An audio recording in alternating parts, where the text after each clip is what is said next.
Olá pessoas, eu sou o Léo. E eu sou o Miguel. E esse é o canal Piuí. Hoje estamos aqui para quebrar a primeira e a segunda regra do Clube da Luta. Porque vamos falar sobre o Clube da Luta. Gentlemen, welcome to Fight Club. Filme esse que é muito lembrado em várias listas de melhores filmes da história, de melhores plot twists da história, mas que ao mesmo tempo está longe de ser uma unanimidade, já que é considerado um filme superestimado por muitas pessoas e que também foi rechaçado na época do seu lançamento. Mas afinal de contas, Clube da Luta é mesmo um filmaço ou ele é um bom filme, mas nem tanto assim? Apague as luzes do seu quarto porque está começando mais um Filme Stop aqui no canal Piuí. E não quebre a primeira, a segunda, a terceira, a quarta e a quinta regra do canal Piuí, que é deixar o like no vídeo.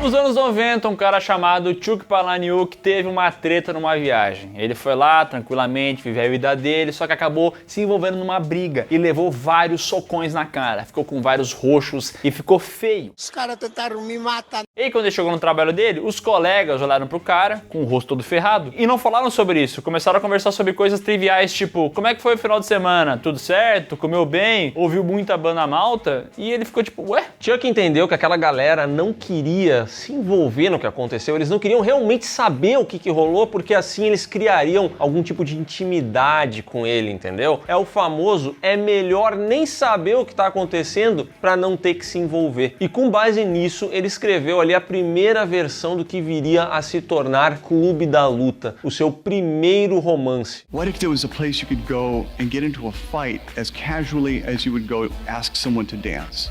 What would the rules be for that place? E o curioso é que antes mesmo de ser publicado, a Fox Searchlight já adquiriu esse roteiro e falou, a gente vai adaptar isso aí no futuro, porque eles viam muito potencial nesse material. E eles se deram muito bem, porque quando o Clube da Luta foi lançado, o livro foi um grande sucesso. Na verdade não, esse livro foi um modesto sucesso. Assim como o filme, né? Mas, para sorte do Chuck Palahniuk, isso aconteceu na época de lançamento, pois com o passar dos anos, o filme Clube da Luta adquiriu um novo status entre todo mundo que gosta de cinema e alavancou a carreira desse homem de uma maneira que ele jamais havia imaginado. Lançado em 1999 com o roteiro de Jim Uls de Jumper e direção de David Fincher, de filmes como Alien 3, Mank, eu trouxe só os piores, né? Quer me fuder, me beija, caralho. Mas que também fez excelentes filmes como A Rede Social e Garota Exemplar, Clube da Luta nos apresenta o personagem do narrador. A gente chama ele assim porque a gente não sabe exatamente qual que é o nome dele. E na cena de abertura a gente vê ali já durante os créditos uma sequência de CGI mostrando alguns neurônios saindo desses neurônios e indo parar justamente nesse cidadão, na pele dele, do narrador, que está amarrado a uma cadeira com uma arma na boca. Arma essa que está sendo apontada para ele por um tal de Tyler Durden. E segundo o narrador, o que está rolando aqui é que em breve muitos prédios vão ser explodidos e iniciarão um verdadeiro caos na cidade. E ele sabe disso porque, segundo ele mesmo, Tyler Durden sabe disso. I know this because Tyler knows this. 2.5. Think of everything we've accomplished. Do nada ele lembra que tudo isso aí tem ligação com uma tal Marla Singer, então ele tem uma memória em formato de flashback, onde ele está abraçando um homem tetudo. E é o Bob, ele tá lá abraçando ele, e a gente entende que esse personagem narrador é um cara extremamente infeliz, que trabalha num lugarzinho de merda e que basicamente a vida é comprar algumas coisinhas aqui ou ali para tentar preencher um vazio que ele tem dentro de si. Eu sou um merda, meu irmão. E esse local onde ele está com o Bob é um grupo de apoio para homens que possuem câncer nos testículos. Todos ali têm isso, exceto o narrador, que tá ali justamente como um parasita emocional. Como a vida dele é muito sem graça, ele só consegue arranjar alguma coisa para viver nesses lugares. E isso foi indicação do próprio médico dele, porque ele ia lá e reclamava, ó, eu tô com uma insônia braba, não consigo dormir de jeito nenhum. E o cara dizia para ele, poxa, você vem aqui reclamar de insônia, mas isso não é uma dor de verdade. Para você ver o que é dor de verdade, vá nesses grupos de apoio. E aí lá vai o narrador enfiar a cara no meio das tetas do Bob e chorar com todo mundo como se ele também tivesse câncer no testículo. Something happened. I let go. Lost in oblivion. E aqui vem cenas muito memoráveis do filme, onde ele fala que tudo é uma cópia de uma cópia de uma cópia. Também mostra a dificuldade que ele tem para dormir e constrói muito bem esse personagem, que é esse narrador ferrado emocionalmente, ferrado de todas as formas possíveis. Um brasileiro médio, Que trabalha na escala 6-1. Everything's a copy of a copy of a copy. Alguns filmes são um retrato da sua época, e o Clube da Luta é claramente um retrato dos anos 90 e de como é que era esse homem médio americano, que tinha ali os anseios dele, que basicamente eram comprar coisas novas para o apartamento, viver uma vida medíocre num trabalho que detesta, e vai vivendo, até que eventualmente morre. É uma vida sem qualquer visão de futuro e que é muito pautada por essa ideia de que tudo que estava dando errado era culpa de grandes corporações, da propaganda que elas faziam e tudo mais. Então o Clube da Luta retrata muito bem esse período todo e o drama que essa galera vivia, e faz isso com uma beleza absurda, porque a fotografia do Jeff Cronenweth, que já trabalhou em outros filmes do David Fincher como Garota Exemplar e como A Rede Social, mostra pra gente uma visão sempre muito urbana, de cidade cinza, com uma pegada underground ainda. Cara, esse filme aqui é lindíssimo e o David Fincher manda bem demais. Obrigado, amigo. Você é um amigo. Porque ele filma isso aqui de uma maneira que é de tirar o chapéu. Ele não tem aquela convenção clássica de deixar uma câmera parada aqui, com um zoom out ali e tal. Não, essa câmera tá praticamente viva, ela tá em todos os pontos possíveis. Ele é um diretor realmente criativo, que utiliza todas as ferramentas que tem disponível, entendeu? Ele não é um cara que vai trabalhar no usual, ele vai querer te contar uma história com a câmera dele. E por falar em não trabalhar com o usual, a essa altura do campeonato, o filme tá acontecendo, a gente tá conhecendo o narrador, e você que tá assistindo já deve ter percebido que volta e meia pisca alguma coisa que não dá pra ver o que é ali na tela. Aquele é o Tyler Durden, que aparece 4 vezes nos primeiros 20 minutos do filme, e em breve a gente vai entender por que ele tá aparecendo. Em uma noite, enquanto estava nas tetas fartas de Bob, o personagem principal observa uma certa mulher que está lá. E ele pensa, bom, isso aqui é um grupo de apoio a pessoas com câncer no testículo. Será que ela tá aqui só pra ser uma parasita emocional também? Ah, eu não gosto, tá? Eu posso fazer isso, mas ela não pode. Marla, the big tourist. Her lie reflected my lie. And suddenly, I felt nothing. Ele vai conversar com essa mulher, conhece ali Marla Singer, que parece ter saído de um filme do Tim Burton, e eles meio que fazem um acordo, entendeu? De que eles vão ir nesses grupos de apoio, mas não nos mesmos dias, porque o narrador não quer encontrar ela nos grupos, entendeu? Ele se sente ofendido com essa parada. Mas ao mesmo tempo ele se sente muito cativado por essa moça, então ele vem com esse papinho, mas ao mesmo tempo ele fala assim, ah, mas me dá teu número também, né? Ah, mas por que tu quer meu número? Ah não, só pra saber caso a gente queira trocar à noite e tal, mas na verdade o que a gente entende é que ele tem um interesse por ela. Ela é tipo aquelas garotas que é mais ou menos a grill. Vida que segue, e num belo dia o narrador tá fazendo ali viagens de avião para realizar algumas perícias em acidentes, e ele acaba sentando no assento ao lado de Tyler Durden, que não tem 2 empregos, tem 3. Num deles ele é garçom e dá uma zoada na comida mijando nela. No outro ele trabalha como projecionista e fica colocando uns rolões, uns pirocões durante o filme passando e tal. Por quê? Pra zoar. Nobody knows that they saw it, but they did. Nice big cock.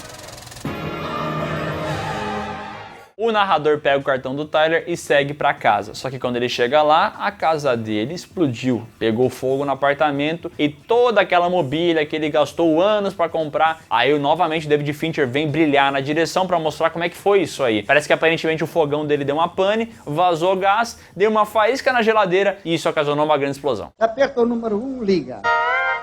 Ligou. Puta vida! No impulso, ele pega o telefone, liga pro Tyler Durden e os dois se reúnem pra tomar uns biricutico. No meio desse caminho, rola ali uma rasgação de seda e fica um querendo dormir na casa do outro, aí o Tyler Durden diz assim, não, você pode chegar e tal. O fato é que ele convida o cara pra ir passar um tempo lá na casa dele, já que agora o narrador não tem mais onde morar. Só que antes de eles irem pra lá, o Tyler fala assim, poxa cara, quer saber? Acho que antes da gente ir embora, vamos fazer assim, ó, 5 minutos de trocação sem perder a amizade. Ali os dois começam uma briga amistosa e se sentem vivos. É justamente nesse momento que rola o início de uma amizade e do Clube da Luta. Mother. Well, Jesus, I'm sorry. Ow! By the ear, man. I fucked it up. No, that was perfect.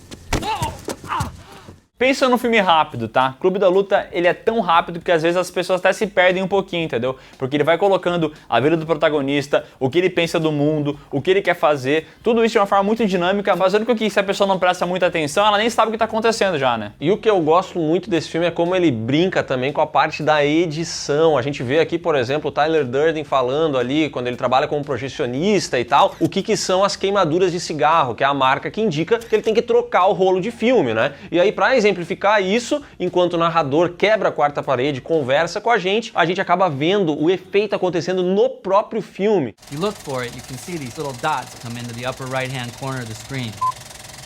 In the industry, we call them cigarette burns. Então ele tem toda uma ironia envolvida em absolutamente todos os seus segmentos e tá entupido de easter eggs. Você pode passar um dia inteiro catando coisa em Clube da Luta, você vai ver que tem copo de Starbucks em todas as cenas para representar que as grandes corporações estão presentes na nossa vida em absolutamente todos os momentos. Vendo que lá no fim do filme vai ter um piruzão no próprio Clube da Luta aqui, você pode sair catando essas coisas, entendeu? Dá pra gente perceber que o David Fincher realmente pensou em todos os detalhes desse filme. E isso pra mim é um grande charme do filme, é muito legal como ele trata com essa ironia toda, todo o sistema. Tem muita gente que critica o filme porque acha que essas críticas que o filme faz são muito rasas, né? Que é tipo um discursinho de adolescente. E de fato, muita crítica que eles fazem ao sistema é o que uma pessoa já fez várias vezes, que já viu em vídeo no YouTube e tal, mas o filme meio que faz a crítica da crítica. E pra mim aí ele acerta bastante. Vamos tomar os meios de produção, porra!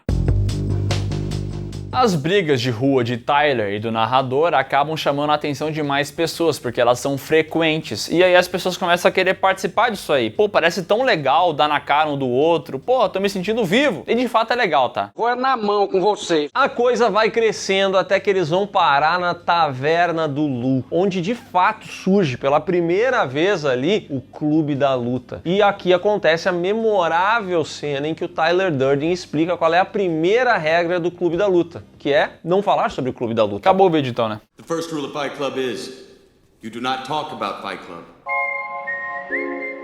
Então é isso, pessoal. Se você gostou desse vídeo, deixa um like aqui embaixo. Não, porque tem outras regras, como a segunda, que é não falar sobre o Clube da Luta. The second rule of Fight Club is you do not talk about Fight Club. Então é isso, pessoal. Não, para parar com isso. A gente vai continuar aqui porque os caras ainda vão se arrebentar muito, sempre muito suados e tudo mais, e a gente vai ver vários desses momentos em que eles ficam numa trocação e cada vez tem mais gente nesses grupos. E o legal desse filme é que ele começa a falar sobre isso, né? O que o homem quer? Ele quer a violência para se sentir vivo, para ter uma motivação e tal. Aí o filme faz essa parada de que o que é ser homem de verdade? É ser um machão que briga com todo mundo, é dar soco na cara. E aí pode parecer para muitas pessoas, e eu já vi muitas pessoas que são fãs de Clube da Luta, achando que essa é a camada que o filme quer falar, que tipo, a violência, ela faz o homem ser homem. Mas você pode olhar pro óbvio também, que é o seguinte, esses caras estão se batendo porque eles são tão vazios que eles precisam disso para se sentir vivos. When the fight was over, nothing was solved, but nothing mattered. Afterwards, we all felt saved.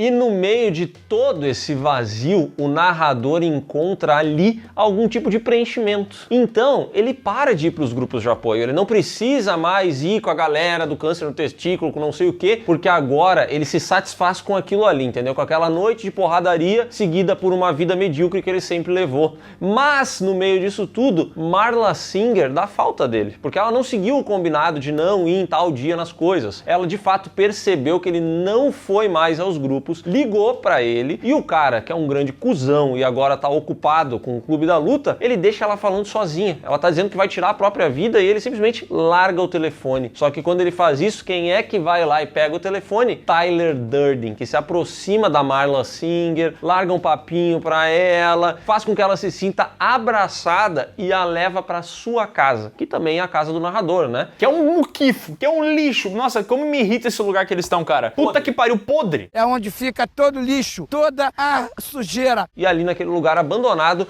ele e Marla Singer vão fazer uma fritação de bife diária, super violenta e com muita gritaria. É, o que eles estão fazendo não é amor, é jiu-jitsu pelado.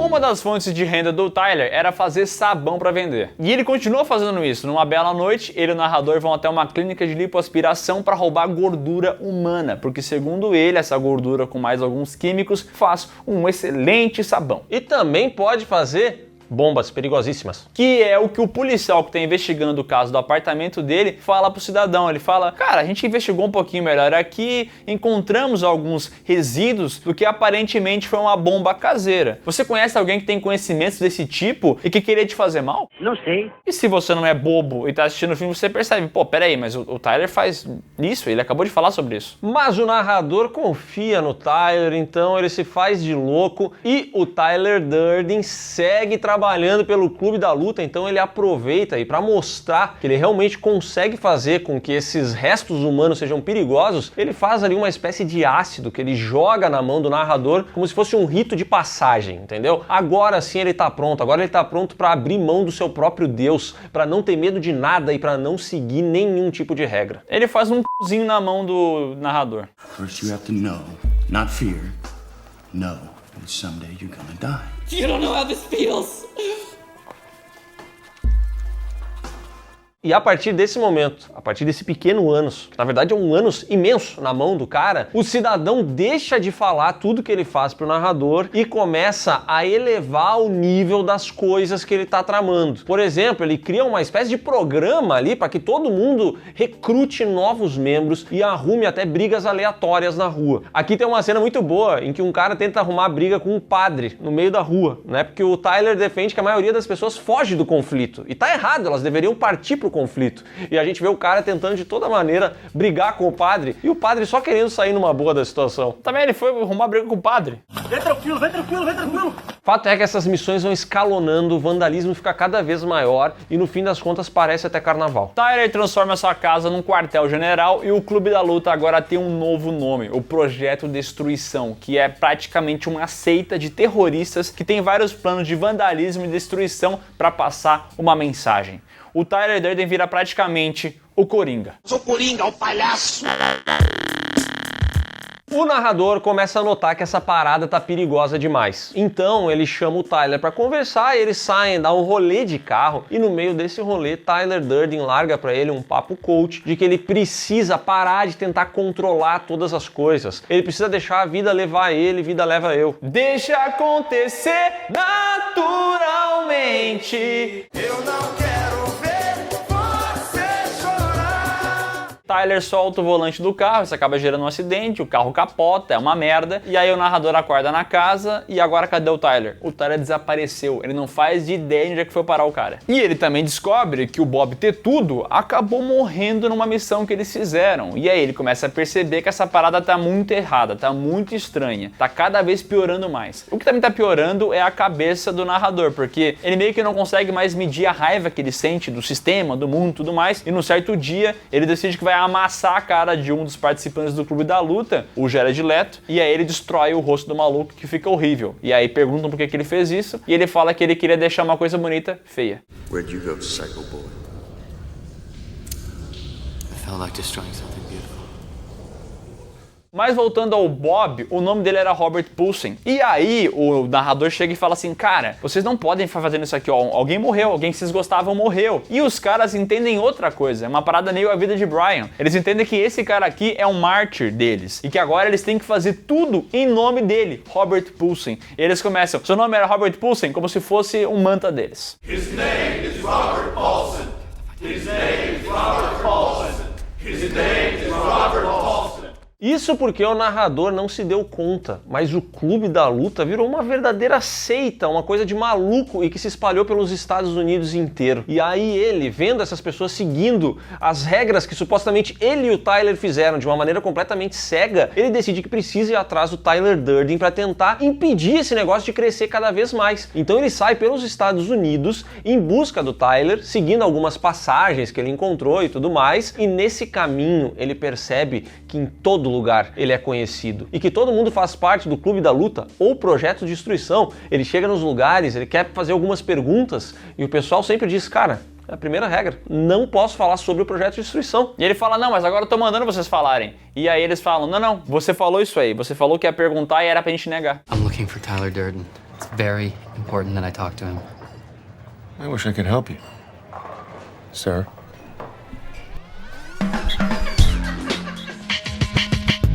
Ele consegue uma informação ou outra e decide que precisa de mais ainda. Então ele vai ligar lá pra mulher, a Marla, porque talvez ela saiba alguma coisa. Afinal, ela tava sempre com o Tyler e tal. Ele liga e pergunta cadê o Tyler e tal. E ela pergunta, tá de sacanagem? Como assim, cadê o Tyler? E ele fala, pois é, cadê o Tyler? Quero saber, eu não tô encontrando o cara e tal. E aí ela fala, mas cara, você é o Tyler. You show me a sensitive side, then you turn into a total asshole. Is that a pretty accurate description of our relationship, Tyler? Nem fodendo! Essa surpresa é absurda. Cara, eu duvido que alguém que não tinha nenhum tipo de noção do filme, que não ouviu falar sobre, que nunca foi indicado por uma pessoa, tenha visto esse filme e tenha percebido isso, né? Isso que o David Fincher tenta deixar pistas, inclusive nessa relação do narrador com a Marla, porque em vários momentos ele age ali com ela, ele tá super bem, mas de repente ele começa a rejeitar ela, e ela não entende o que tá rolando. Tem também o começo do filme, onde ele vai surgir falando, pô, eu sei que os prédios vão explodir, porque o Tyler Durden sabe que os prédios vão explodir. E aqui a gente tem toda essa revelação que mostra o cara se batendo na rua, porque não tinha Tyler Durden nenhum ali. Tem também a pista do carro, porque depois que o carro capota, o narrador tava no banco do caroneiro, mas aí ele sai pelo banco do motorista. Então tem várias coisas que foram pensadas que são bem legais depois que você sabe o plot twist. Say it. Because we're the same person. That's right. We are the all singing, all dancing crap. I don't understand this. Você até pode estranhar algumas coisas, por exemplo, o Tyler nunca tá junto com o narrador e a Marla ao mesmo tempo, entendeu? Isso acontece várias vezes durante o filme e isso pode chamar a atenção e tu falar, ué, que estranho. Mas eu duvido que você tenha pegado esse plot twist antes dele ser revelado pra você. E eu vou te falar, tá? Um dos grandes plot twists da história do cinema. Absolute cinema. E é muito legal reassistir o filme depois de saber o plot twist, porque aí você vai pegar, por exemplo, o Tyler Durden piscando lá no início do filme, seria mais ou menos como o narrador criando essa persona na cabeça dele, né? Essa persona que ele sempre quis ser, esse cara bonitão, corajoso, que não seguia regra nenhuma, super transante, e que aqui é interpretado pelo Brad Pitt, no que, na minha opinião, é um dos grandes papéis da carreira dele, porque eu acho que era um papel difícil trazer esse lance meio charmoso, esse lance de um cara que, apesar de ser anarquista, também é muito cativante. E pra mim o Brad Pitt faz isso muito bem nesse filme. E tá no auge da beleza, né? Não sei, o homem é bonito a vida inteira. Nada é mais bonito que eu. We're inside our hearts. O narrador, logo depois disso, começa a conversar com o Tyler Durden, onde ele pergunta o que tá acontecendo. E o Tyler Durden meio que fala, bom, você sabe o que tá acontecendo, já que você sou eu e tal. Ele tem essa disputa entre os dois, uma cena maravilhosa, e depois ele percebe que o buraco é muito mais embaixo. Porque esse grupo de destruição quer levar a palavra destruição até as últimas consequências. E eles colocaram várias bombas em vários prédios e eles querem fazer um grande ato de terrorismo. Sabendo disso, ele sabe que vai dar merda, que vai ser algo muito grande, e resolve que vai avisar a polícia. Ele se entrega, dá todas as informações que ele tem e o policial fala, pô, interessante isso aqui, eu vou levar lá pro pessoal pra bater essas infos. Só que outros dois policiais, olha só, faziam parte do clube de destruição.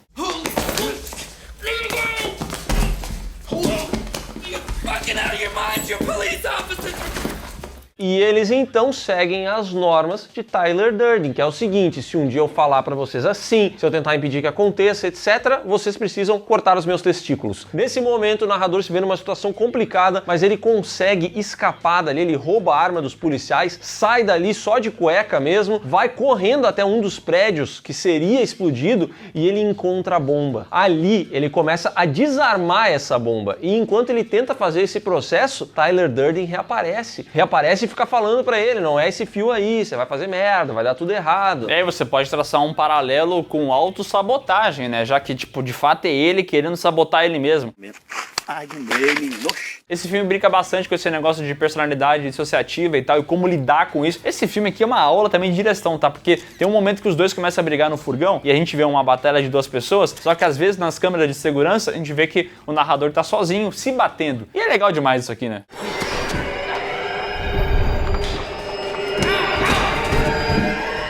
É legal, o Edward Norton manda bem na fisicalidade dele aqui também, ele consegue fazer essas cenas nas quais ele se bate, e o David Fincher faz um uso excelente das câmeras de segurança, né? Porque assim ele não precisa ficar o tempo inteiro também utilizando aquele recurso de piscar e talvez aparecer o Tyler Durden, desaparecer. Aqui ele traz uma coisa nova pro jogo. Muito obrigado. Na sequência da brigação, a gente volta lá pro começo, onde temos o narrador sentado com Tyler Durden colocando uma arma na boca dele. E ele tá pra morrer ali pelas mãos de Tyler Durden. E aí ele percebe, pera, mas eu sou o Tyler Durden, a arma não tá na mão dele, a arma tá na minha mão. E aí ele vira o jogo contra outra personalidade dele e fala, olha, se eu me matar, você morre também. E aí o Tyler Durden tenta evitar que isso aconteça, mas o tiro acaba entrando. Só que ele vem pelo lado da boca, saindo pela bochecha. Então o narrador não morre e Tyler Durden desaparece.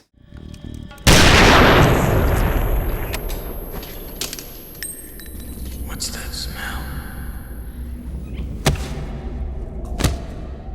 Nesse momento surge no recinto Marla Singer, sendo trazida por outros membros do projeto Destruição. A vida dela estava por um triz, já que o Tyler Durden percebia que se o narrador se aproximasse da Marla Singer de verdade, se ele tivesse intimidade com ela, ele entenderia, ele encontraria algum valor na vida dele, então ela era uma figura perigosíssima, precisava ser morta. Mas aqui ele assumiu o controle, então ele fala para todos os membros saírem e pede a ela que fique ali com ele. E os dois, com roupas muito maiores do que eles deveriam usar, parecendo duas crianças, enxergam os prédios caindo ao som de Where is my mind?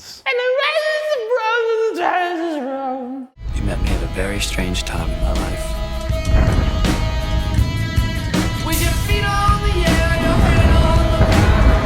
Uma curiosidade interessante é que no livro o final é diferente. Isso porque no meio desse rolê todo aparece a Marla junto com várias outras pessoas do grupo de apoio, tentando evitar que o narrador faça alguma besteira. E o Tyler que estava do lado dele desaparece, tipo, do nada, só desaparece. Só um detalhe, o Tyler desaparece justamente quando a Marla aparece, reforçando aquela conexão que o Chuck Palahniuk queria fazer. E o narrador começa a falar que vai tirar a própria vida para acabar com o Tyler. Só que no final das contas os prédios não acabam explodindo porque eles fizeram uma mistura errada lá na bomba e tal, na parte química, e nenhuma explosão rola. Porém, o narrador decide que vai tirar a vida mesmo assim. Eu vou me matar!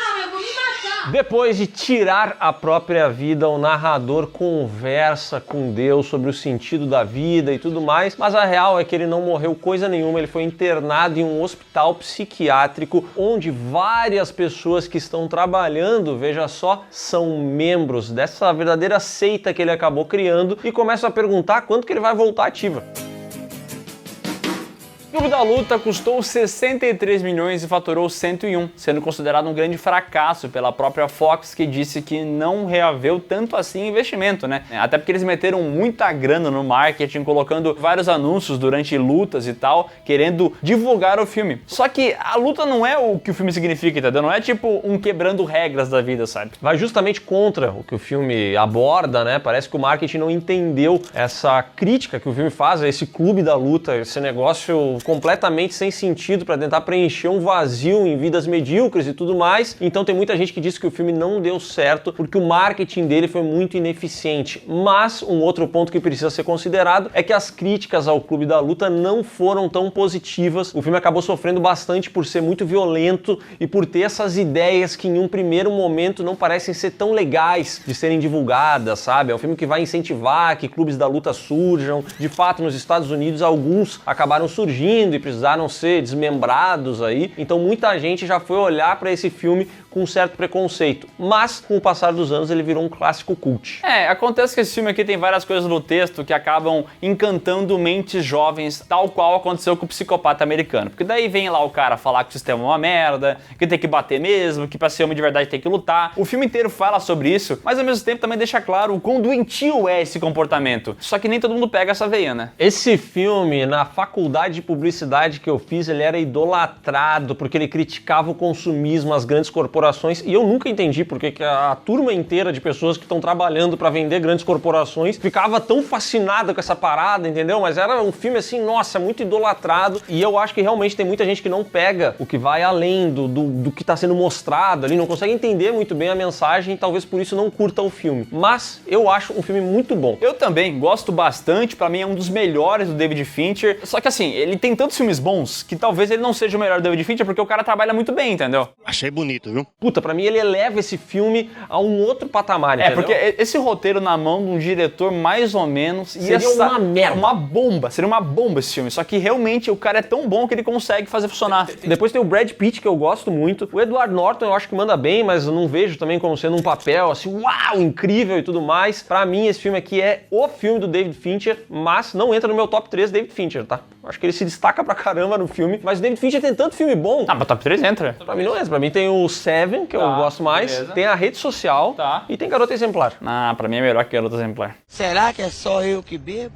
Mas assim, é um filmaço porque o David Fincher é um baita de um diretor. É um filme top. É um filme top aqui do canal Piuí. Então é isso, pessoal. Comenta aqui embaixo o que você acha sobre Clube da Luta. Mas não esqueça, não quebrar as regras do Piuí, porque você tem que deixar o like, você tem que se inscrever e marcar o sininho. E também não se esqueça de conferir aqui na descrição os links que vão levar você para as nossas redes sociais, para as lives do Miguel e para o podcast do canal Piuí, onde a única regra é você precisa ouvir o podcast do canal Piuí.